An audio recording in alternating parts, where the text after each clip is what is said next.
Viví 3 meses en la casa de mi suegra y casi pierdo mi cordura. Y mi hijo. Esto no empezó cuando me mudé a su casa, empezó mucho antes, en esa primera cena, donde me miró de arriba abajo con una sonrisa tan perfectamente calibrada que tardé semanas en entender que era una amenaza disfrazada de bienvenida. Rodrigo, mi esposo, me había dicho que su madre era intensa, que la quería mucho pero que tenía sus cosas. Yo, con la ingenuidad de quien todavía cree que el amor todo lo puede, dije que no había problema, que yo iba a poder, que juntos íbamos a poder. Rodrigo y yo nos conocimos en el trabajo. Él es técnico en refrigeración industrial. Yo trabajo en administración de una distribuidora de alimentos. Somos dos personas normales, de clase media tirando a justa, que se enamoraron sin dramatismo y construyeron algo real. Cuando me embaracé, los dos estábamos felices aunque asustados. El bebé no estaba planeado, pero fue recibido con amor genuino desde el primer segundo que apareció esa segunda línea en el test. El problema empezó cuando me diagnosticaron placenta previa a las 22 semanas. Para quienes no saben qué es eso, es una condición donde la placenta cubre el cuello del útero, lo que puede causar hemorragias severas y complica enormemente el parto. Estuve hospitalizada 2 veces. La segunda vez pensé que me moría. No es una exageración dramática para el relato. Perdí tanta sangre que los médicos llamaron a Rodrigo a las 3 de la madrugada para decirle que preparara lo peor. Sobreviví. Mi bebé sobrevivió. Se llama Bautista, tiene 4 meses, y es lo más importante que existe en mi vida. Pero en el camino de esa supervivencia, quedé muy débil. El parto fue por cesárea programada a las 34 semanas. Bautista estuvo 5 días en neonatología, y cuando por fin nos dieron el alta a los 2, yo físicamente no podía valerme sola. Rodrigo trabajaba, teníamos un departamento pequeño con escaleras, y vivir solos en ese momento era realmente peligroso. Fue entonces cuando Valentina ofreció su casa. Lo hizo con generosidad aparente, con esa voz de madre abnegada que ella maneja a la perfección. Dijo que era su deber, que como no iba a ayudar a su nuera y a su primer nieto, Rodrigo aceptó emocionado. Yo, desde mi debilidad y mi gratitud genuina, también. No voy a decir que los primeros días fueron un infierno porque no lo fueron. Los primeros días fueron ambiguos. Valentina cocinaba, ayudaba, estaba presente. Pero había algo en la manera en que miraba a Bautista que ya me ponía los pelos de punta. No era la mirada de una abuela emocionada, era la mirada de alguien que estaba reclamando algo, como si el bebé fuera una deuda que yo le debía. La primera vez que me lo sacó de los brazos sin pedirme permiso, Bautista tenía 10 días. Yo estaba sentada en el sillón de la sala, dándole el pecho, y ella simplemente se paró frente a mí, lo levantó, lo alejó hacia la cocina y dijo: ya, ahora lo tengo yo, vos descansá. Yo me quedé paralizada, con la camiseta levantada, el pecho al aire, mirando el espacio donde un segundo antes estaba mi hijo. Rodrigo no estaba. Había salido a comprar algo al almacén.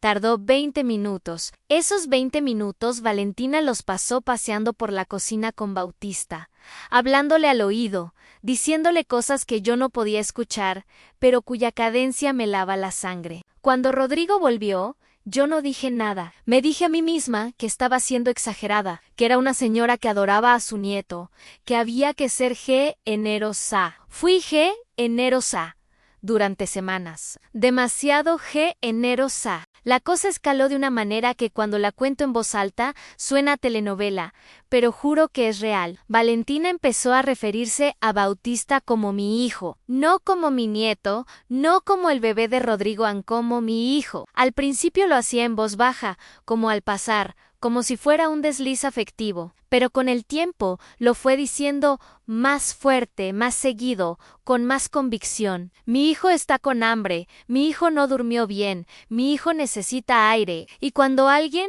cualquier persona que viniera de visita, levantaba a Bautista, ella ponía una cara. No era una cara de cualquier cosa, era una contracción específica de los músculos alrededor de los ojos, una tensión en la mandíbula, un gesto de posesión tan primitivo que me revolvía el estómago cada vez que lo veía. Había algo más.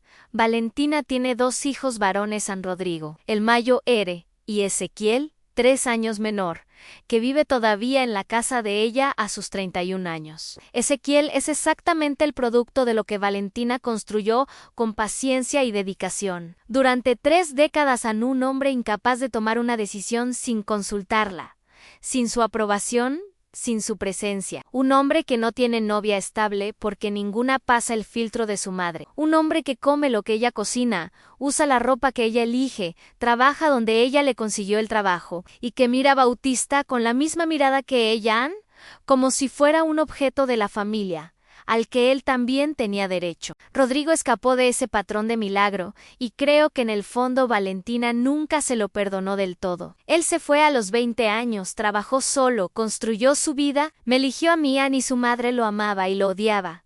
Por eso al mismo tiempo, con esa complejidad enfermiza que tienen las madres que confunden el amor con la posesión. El punto de quiebre con Ezequiel fue un domingo. Bautista tenía 6 semanas, yo lo había bañado, le había dado de comer, lo había dormido con esfuerzo y amor. Eran las 3 de la tarde y yo finalmente iba a dormir la siesta, porque llevaba 4 noches sin dormir más de 2 horas seguidas. Cerré la puerta del cuarto, me recosté, y a los 15 minutos escuché que Bautista lloraba.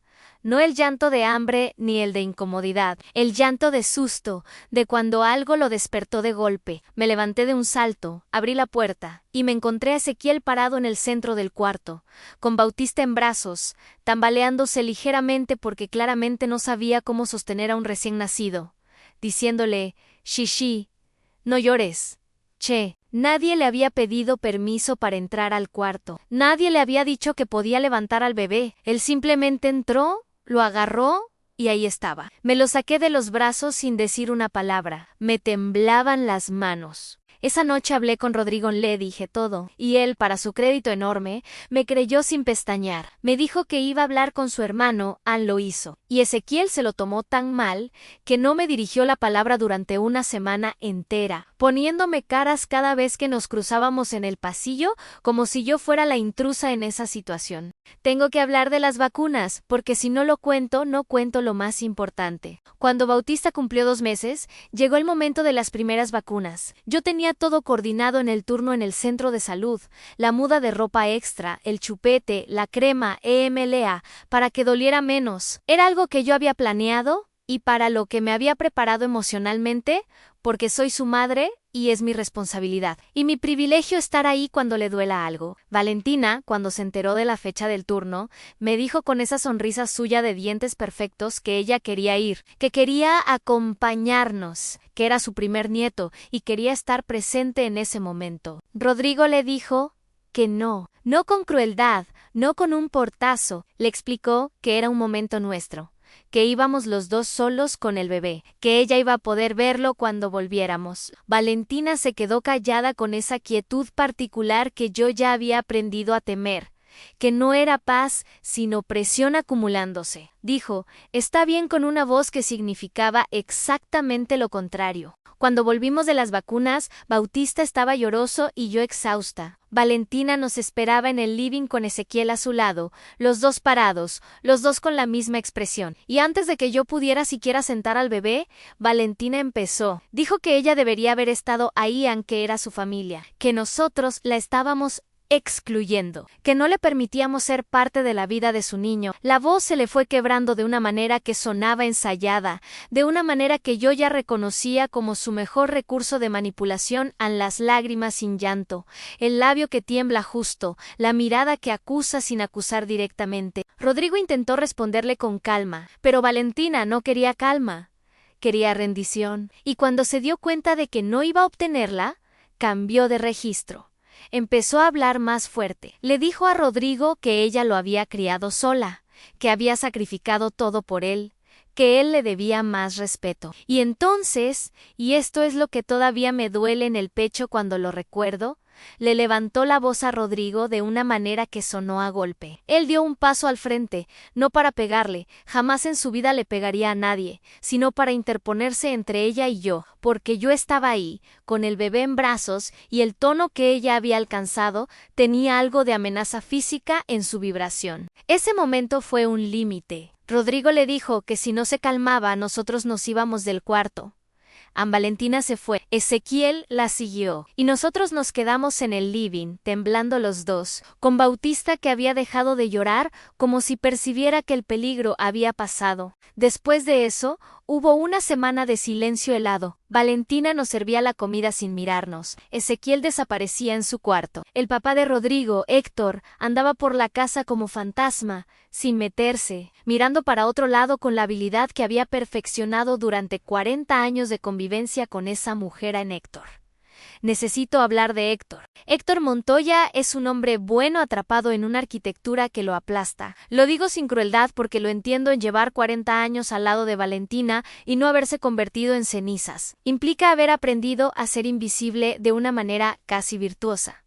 Héctor no confronta. Héctor no defiende. Héctor asiente, Héctor sonríe. Héctor desaparece en el taller del fondo donde arregla electrodomésticos viejos que nadie le trae y que él arregla igual, solo por tener algo que hacer con las manos y una razón para no estar en la sala. En ese periodo de silencio helado, fue Héctor quien vino a hablar conmigo. Una tarde, mientras yo le daba de comer a Bautista en el cuarto, golpeó la puerta con los nudillos muy suavemente, casi con vergüenza, y me preguntó si podía pasar. Se sentó en el borde de la silla. Tenía las manos grandes y callosas cruzadas sobre las rodillas. Miraba el piso y me dijo que lo perdonara, en que así era ella, que en el fondo me quería mucho, como a una hija, que el problema era que estaba asustada de perder a Rodrigo, que el primer nieto la había desbordado de una manera que ni ella misma podía controlar. Lo miré a los ojos, a ese hombre bueno y roto, que llevaba décadas justificando lo injustificable, porque era la única manera que había encontrado de sobrevivir. Le dije gracias. Le dije que entendía, le mentí con toda la ternura que pude, porque él no se merecía mi ira. Pero por dentro, algo se había terminado. La crisis real, la que desató todo, llegó un martes al mediodía. Rodrigo estaba en el trabajo. Yo estaba en la cocina calentando la comida en Bautista. Dormía. Mi mamá y mi tía Graciela habían venido de visita, cosa que ocurría cada 10 días aproximadamente, porque yo vivía en un lugar que no era mi casa y necesitaba ver caras conocidas para recordar que yo también tenía una familia, que yo también existía fuera del rol de Nura incubadora que Valentina me había asignado. Valentina apareció en la cocina cuando mi mamá estaba alzando al bebé y ahí estalló todo lo que había estado acumulando durante meses. Le dijo a mi mamá, con esa sonrisa de dientes perfectos que ya me da náuseas, que tal vez era mejor que dejara al bebé descansar. Mi mamá la miró sin entender. Mi tía Graciela, que es de las que no se calla nada, le dijo que el bebé estaba bien, que lo estaban alzando con cuidado. Y Valentina, que llevaba meses comiendo en silencio su propia ira, soltó. Le dijo a mi tía que en su casa se hacían las cosas como ella decía. Le dijo a mi mamá que yo era una malagradecida después de todo lo que ella había hecho por nosotros. Y me miró a mí, directamente a los ojos, y me dijo que era una HTP. Así, con esa palabra, en voz alta, delante de mi mamá, de mi tía, con el bebé en la sala. El silencio que siguió duró tal vez 3 segundos, pero se sintió como una hora. Mi mamá se puso blanca. Mi tía Graciela se puso de pie. Y yo, que había contenido todo durante meses, que había tragado cada mirada hostil, cada mi hijo, cada intrusión, cada justificación de Héctor, cada silencio de Ezequiel, sentí que algo en mi pecho se partía al medio de una manera que no era dramática, sino simplemente real. No le grité, no lloré. Me levanté, le pedí a mi mamá que me diera al bebé, y me fui al cuarto y llamé a Rodrigo. Él salió del trabajo en 15 minutos. Lo que pasó en las horas siguientes todavía lo proceso en pedazos porque fue demasiado para contenerlo entero. Rodrigo llegó y habló con su madre. Yo no estuve ahí me quedé en el cuarto con el bebé y con mi mamá, que se había negado a irse hasta asegurarse de que yo estaba bien. Lo que me contó Rodrigo después, con esa calma que él mantiene incluso cuando está destruido por dentro, fue que Valentina no se disculpó, no dijo que se había equivocado. Lo que dijo fue que ambas nos habíamos equivocado, que la situación nos había desbordado a las dos, que había que entender el contexto. Yo nunca le hice nada, nunca le levanté la voz, nunca le falté el respeto, nunca le impedí ver a su nieto. Tragué cada cosa que me hizo durante meses con una paciencia que ahora me cuesta reconocer como mía, porque no sé de dónde saqué tanto. Esa noche Rodrigo me dijo que nos íbamos, no como pregunta, como afirmación, que al día siguiente empezábamos a mover cosas y que en menos de una semana estaríamos en nuestro departamento, escaleras o no, dificultades o no, que él iba a pedir días en el trabajo, que iba a llamar a su amigo Marcos para que ayudara con las cajas, que íbamos a estar bien. Me aferré a él en la oscuridad del cuarto prestado y lloré por primera vez en meses de una manera completamente desordenada, sin intentar contenerlo, sin pensar en que me podían escuchar. Nos fuimos en 4 días. El proceso de salida de esa casa fue uno de los momentos más tensos de mi vida. Valentina no nos habló directamente durante esos 4 días, pero se movía por los espacios comunes con una presencia que lo llenaba todo, que era puro peso y reproche sin palabras. Ezequiel nos miraba con una expresión que oscilaba entre la hostilidad abierta y algo que casi parecía miedo, como si nuestra partida le estuviera mostrando una posibilidad que él nunca había considerado para sí mismo. El último día, cuando ya teníamos las cajas en el pasillo, Valentina salió de la cocina y me bloqueó el paso. No me tocó, pero se paró demasiado cerca, con esa sonrisa tensa, que ya no era una sonrisa, sino una máscara con forma de sonrisa, y me dijo que era una malagradecida, que ella me había tratado como a una hija, que yo quería alejar a su hijo de ella, que iba a arrepentirme. Rodrigo apareció detrás mío casi inmediatamente. Le dijo a su madre, con una voz baja y completamente firme que yo nunca le había escuchado antes, que se corriera, que nos estaba bloqueando el paso, que si teníamos que llamar a alguien, lo íbamos a hacer. Valentina se corrió. Nos miró irse desde la puerta con esa expresión que no era tristeza, sino otra cosa. Algo más oscuro, más posesivo, como si estuviera catalogando una deuda que pensaba cobrar. Los meses que siguieron a la mudanza fueron de reconstrucción. Nuestro departamento era pequeño y tenía escaleras, y el primer mes fue objetivamente difícil, en términos logísticos. Pero era nuestro. Era un espacio donde yo podía alzar a mi hijo cuando quería, donde nadie me lo sacaba de los brazos, donde podía estar en pijama a las 3 de la tarde sin sentir que alguien me evaluaba, donde Rodrigo y yo podíamos hablar en voz alta sin cuidar lo que decíamos. Bautista creció. Empezó a sonreír, a agarrar cosas, a reconocer voces. Yo fui recuperando la fuerza física de a poco. Rodrigo volvió a su ritmo de trabajo normal. La vida, a pesar de todo, siguió. Pero Valentina no desapareció. No puede desaparecer porque es la madre de mi esposo y porque Rodrigo la ama a pesar de todo, con esa complejidad dolorosa que tienen los hijos de madres. Así que las aman y las temen y las juzgan y las necesitan todo al mismo tiempo. Héctor llamaba cada tanto, siempre con el mismo discurso amable y resignado, aunque Valentina lo sentía, que había reflexionado, que nos quería ver. Rodrigo hablaba con él con paciencia y le decía que necesitábamos tiempo, que cuando yo estuviera lista, veríamos. Y yo escuchaba esas conversaciones desde el otro cuarto y sentía una mezcla de gratitud hacia Rodrigo y de cansancio hacia toda esa situación que no terminaba de resolverse porque las cosas así no se resuelven, se procesan, se aprenden a cargar de maneras que hagan el peso más tolerable. Fue en ese periodo de calma tensa cuando empezó a salir la historia de Ezequiel. Ezequiel, el hijo menor. El que vivía con Valentina, el que nunca había podido salir de esa órbita. Ezequiel tenía una novia desde hacía 2 años y nadie en la familia lo sabía, incluyendo Valentina. Se llamaba Romina.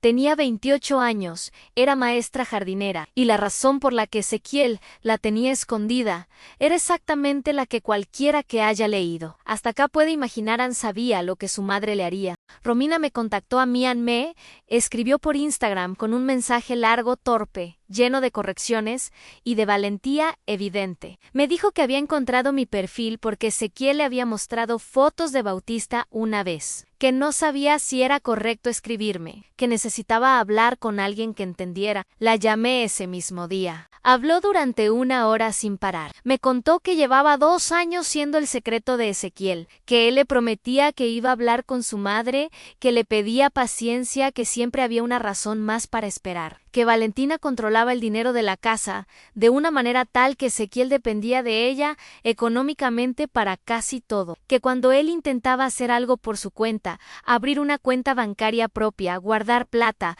hablar de mudarse, Valentina encontraba la manera de sabotearlo, de hacerlo sentir incapaz, de convencerlo de que sin ella no podía. Me reconocí en todo lo que Romina describía, no como víctima, sino como testigo. Yo había visto esa maquinaria funcionando desde adentro durante 3 meses, y entendía exactamente cómo operaba cada engranaje. Le dije lo que pensaba, le dije que Ezequiel necesitaba ayuda, que yo no podía darle. Le dije que lo que describía tenía un nombre y que ese nombre era abuso emocional, aunque viniera envuelto en amor maternal. Le dije que ella merecía una relación que existiera a la luz del día. Romina lloró, y yo también lloré por ella, por Ezequiel, por Rodrigo que había logrado escapar, pero que cargaba las cicatrices de haber crecido en esa casa, por todos los hijos de mujeres. Así que aprenden desde chicos que el amor es un contrato con cláusulas imposibles. Lo que no sabía en ese momento era que esa conversación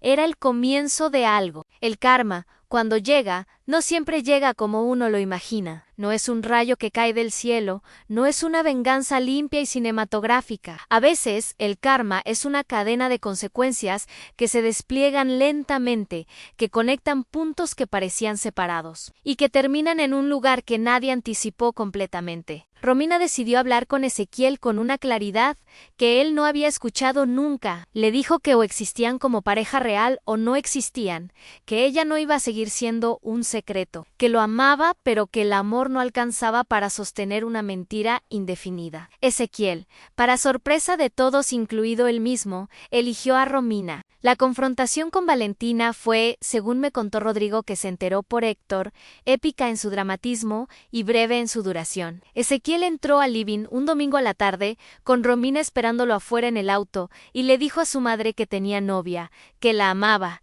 y que se iba a mudar con ella. Valentina hizo todo lo que uno podría predecir, lloró, amenazó, habló de sacrificios y traiciones, y de que la iba a matar del disgusto. En Ezequiel la escuchó, y cuando ella terminó le dijo que la quería, pero que necesitaba vivir su propia vida. Salió de esa casa con 3 bolsas de ropa y fue directo al auto donde Romina lo esperaba. Lo que pasó después con Valentina fue lo que nadie en la familia esperaba, porque todos asumíamos que ella era irrompible, que era el núcleo sólido alrededor del cual todo orbitaba. Pero cuando Ezequiel se fue, algo en ella se fracturó. No de golpe, no dramáticamente. Se fracturó de la manera en que se fracturan las cosas que están bajo demasiada presión desde adentro, silenciosamente, hasta que un día la superficie también cede. Héctor nos llamó 3 semanas después de que Ezequiel se mudara. Yo atendí sin saber qué esperar. Me dijo que Valentina no estaba bien, que no estaba comiendo, en que lloraba, que estaba diciendo cosas que lo preocupaban, que necesitaba ver a Bautista, que ver al bebé la iba a ayudar. Sentí muchas cosas al mismo tiempo, y voy a ser honesta sobre todas ellas. Sentí algo parecido a la satisfacción fría de quien ve que las consecuencias están llegando. Sentí culpa por sentir esa satisfacción. Sentí lástima genuina por Héctor, que siempre había sido invisible y que ahora estaba solo en esa casa con su mujer quebrada. Sentí miedo de que Bautista fuera usado como herramienta de manipulación nuevamente. Y sentí algo más profundo y más difícil de nombrar, que era algo parecido a la tristeza por una mujer que había construido su identidad entera alrededor del control de otros y que ahora, sin esos otros, no sabía quién era. Hablé con Rodrigo esa noche durante horas. Le dije todo lo que sentía, incluyendo las partes feas, incluyendo la satisfacción fría. Él me escuchó sin juzgarme.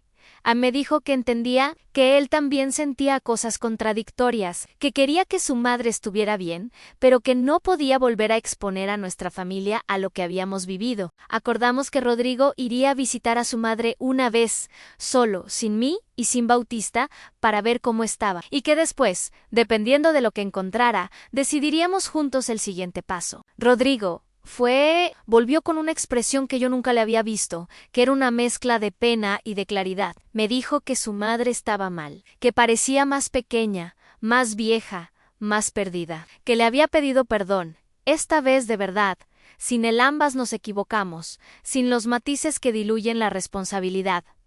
Le había dicho que sabía que se había equivocado, que había ido demasiado lejos, aunque lo sentía. Le pregunté si le creía. Se quedó en silencio un momento. Luego dijo que creía que en ese momento era verdad, que si esa verdad iba a durar o a traducirse en cambio real, no lo sabía. Yo tampoco lo sabía. Lo que acordamos fue esto. Valentina podría ver a Bautista una vez cada 2 semanas, durante 30 minutos en presencia de Rodrigo, en nuestra casa o en un espacio neutral, nunca sola con el bebé. Nunca sin que Rodrigo estuviera presente, y a la primera señal de que las cosas volvían al patrón anterior, terminábamos. ¿Es suficiente? No lo sé. ¿Es justo para Bautista? Tampoco lo sé del todo. Lo que sé es que es lo que yo puedo sostener ahora mismo, sin mentirme a mí misma ni traicionarme. Valentina aceptó las condiciones sin negociar. Eso, más que cualquier otra cosa, me dijo que algo había cambiado en ella. La Valentina de antes nunca habría aceptado condiciones. La Valentina de antes habría montado un drama, habría llorado, habría amenazado, habría usado a Héctor como intermediario para presionar. Esta Valentina, la que perdió a los 2 hijos en el mismo año, uno de verdad al mundo exterior, otro simbólicamente a su propia subjetividad, aceptó. La primera visita fue hace 2 semanas en Guay. Fue extraña. Rodrigo estuvo presente todo el tiempo. Valentina llegó con una canasta de cosas para el bebé, ropa, un juguete de tela, una crema menos, y se sentó en el borde del sillón como si no quisiera ocupar demasiado espacio. Sostuvo a Bautista durante 10 minutos, sin levantarse, sin pasearse, sin susurrarle al oído cosas que yo no pudiera escuchar.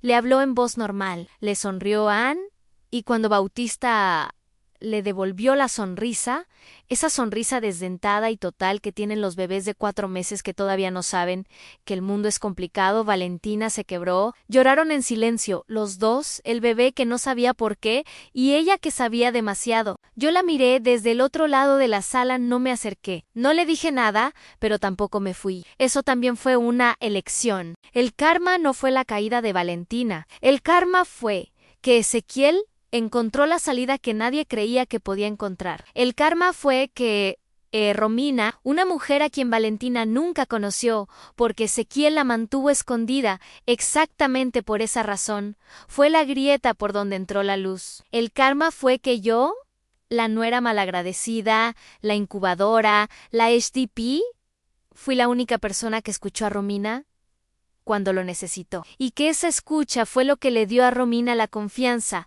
para dar el paso que lo cambió todo. No soy la heroína de esta historia, no soy la víctima tampoco, aunque lo fui durante un tiempo. Soy una mujer que casi muere en un parto, que crió a su hijo en una casa que no era la suya, que aguantó demasiado durante demasiado tiempo y que finalmente se fue, que construyó algo propio, que no perdonó porque sí, pero que dejó una puerta entreabierta porque cerrarla del todo también tiene un costo. ¿Que cómo estoy hoy?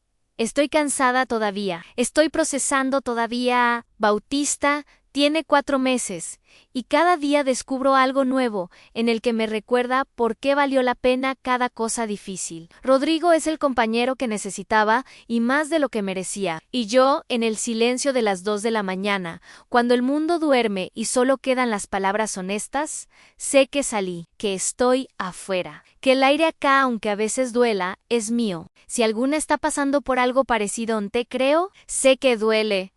Sé que es confuso, sé que hay días en que te preguntas si estás exagerando o no estás exagerando. Lo que sentís tiene nombre, y hay salida, aunque hoy no la puedas ver. Gracias por leerme, fue más largo de lo que planeaba, pero necesitaba sacar todo. Si llegaste hasta acá, gracias de verdad. No fue fácil contar esto, y tampoco fue fácil escucharlo, lo sé. Si te identificaste con algo de esta historia, si tenés una suegra así, si sos nuera, si conoces a alguien que está pasando por esto, compartí el video, capaz le llega a quien lo necesita. Déjame un like si sentiste que esta historia te tocó algo. Ese pequeño gesto me ayuda un montón a que más personas puedan verlo. Suscríbete y activa la campanita para no perderte los próximos videos. Voy a seguir contando historias reales, con todo el dolor y todo el humor que merecen. Y contame en los comentarios, ¿alguna vez viviste algo así? ¿Cómo lo manejaste? ¿Tu suegra también cree que tu bebé es suyo? Acá no se juzga, Acá nos entendemos. Un abrazo enorme.